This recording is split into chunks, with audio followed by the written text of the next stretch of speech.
What if your boss, your ex, the stranger who cut you off in traffic, were all just you? What if hurting someone was actually hurting another version of yourself?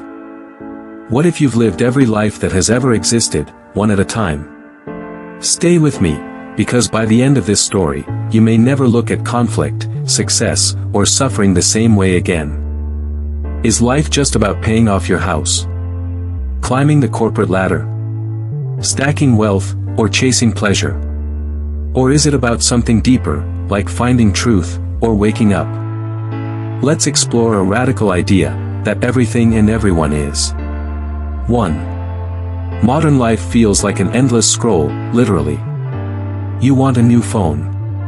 You buy it. 2 weeks later, it's just your phone. Now you want the next one. Same with relationships, jobs, followers, even spiritual achievement. Desire fulfilled becomes boredom.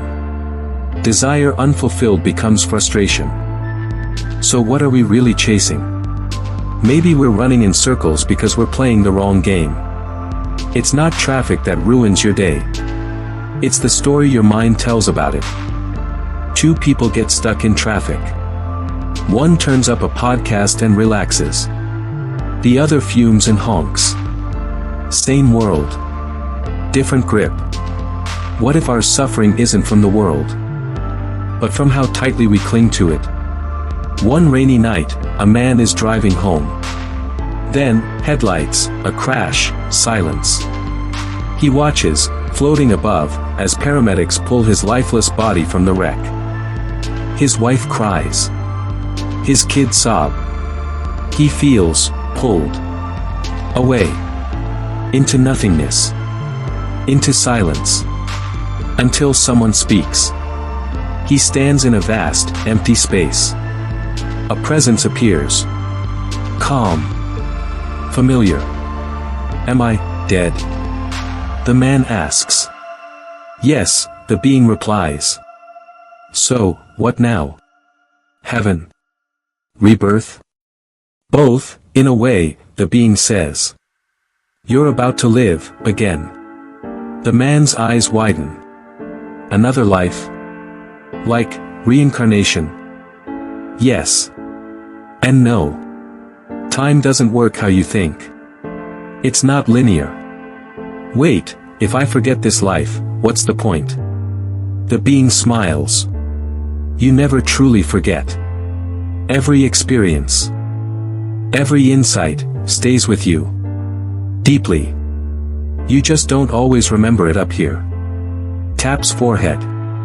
The man pauses. So, how many lives have I lived?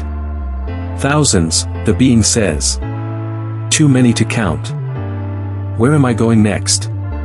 540 BCE. What? The past? The being chuckles. There is no past. Or future. You'll understand soon. The man hesitates. So, other people, the ones I loved, the ones I hurt, they're just gone. No, the being says. They were never other to begin with. What do you mean? You've lived every life. Every person you've ever met is you. At a different point in your soul's evolution. You're saying, I was my neighbor, my wife, my enemy. Yes. You were the soldier. You were the refugee. You were the president. You were the protester. You were the victim. You were the villain. The man steps back. That's overwhelming. It's oneness, the being says. And one day, you'll become me. Every life is a classroom. You're learning compassion from every angle. You don't grow by reading about empathy. You grow by being the abandoned child, the cheating partner, the betrayed friend. You're not here to be perfect. You're here to be complete. Just like in a video game. You play every character to unlock the full story. 540 BCE. 2081. Time is just your mind's map. Think of consciousness like Netflix. You can watch episode 1, or jump to episode 9. The whole season exists. You're just experiencing one story at a time. Imagine rain falling across a city. On stone, it clinks. On leaves, it rustles. On rooftops, it taps. On water, it splashes. Same rain. Different sounds. Now imagine human experience. Same world. Different interpretations. The rain isn't the sound. The sound is the surface. What if we're all just surfaces of one storm? In one era, people bound women's feet. In another, they wore corsets. Now we filter, fill, and face tune. Is any of it right? Or just local? Morality shifts. Beauty standards change. Every culture sees through its own lens. If the lens always shifts, maybe truth lies beyond the lens. If everyone is you, what is morality? It's not about pleasing a god. It's about not traumatizing future versions of yourself. Hurting someone is just hurting your own soul in another timeline. Forgiveness isn't weak. It's repair. Societies that treat strangers well are simply choosing to love the parts of themselves they've forgotten. Even politics becomes different. You inherit the policies created by you. You breathe the air poisoned by you. Okay, this all sounds deep. But how do we live it? Try these. 1. Pause and label desire. Next time you crave something, pause. Name it. Ah, this is boredom. Just naming it reduces its grip. 2. Flip perspective journal. Write 3 sentences from the view of someone you're frustrated with. Empathy isn't agreement. It's understanding. 3. Compassion breath. Inhale. May I be free from suffering. Exhale, may you be free. Even towards someone you dislike. 4. Mirror moment. Every morning, look in the mirror and remind yourself. Everyone I meet today is me in a different form. 5. Do one reversal.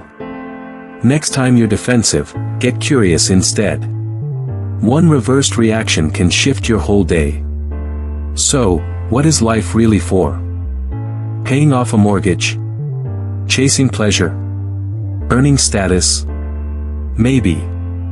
But maybe life is about growing a soul that can hold more empathy, more love, more perspective. And maybe you are the entire soul. Let's recap. Desire loops us into suffering. Suffering comes from inner clinging. Every life is a lesson in empathy. Everyone is you. Forgiveness is self-healing. Consciousness evolves through contrast. There is no other. Only one. So next time you're in conflict, pause. Breathe. What if that person was you, just not yet remembered?